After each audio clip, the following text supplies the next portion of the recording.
Welcome to the Slop Farm. Enjoy the video. You begin by preparing essentials. Check your iPhone iOS and free storage so contacts can import without error. Once done, open Settings and go to Contacts, then Accounts.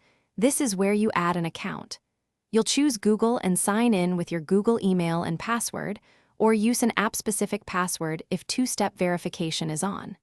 Make sure Contacts Sync is toggled on before you exit. This initial action tells the phone to pull contact records from Google into your Contacts app.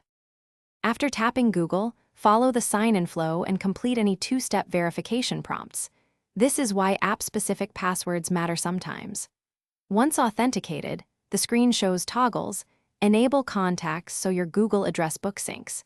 You may be asked whether to merge Google contacts with existing iPhone contacts.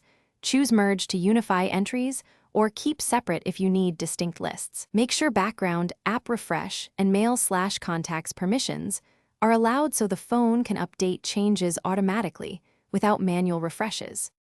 To finish, open the Contacts app and pull down to force a refresh. You should see Google Contacts appear within moments. If entries are missing, go back into Settings, right arrow Contacts, right arrow Accounts, right arrow your Google account, and confirm Contacts is enabled, and Fetch/Push settings allow updates. If problems persist, toggle Contacts off for that account, restart the iPhone, then toggle Contacts back on to force a full resync.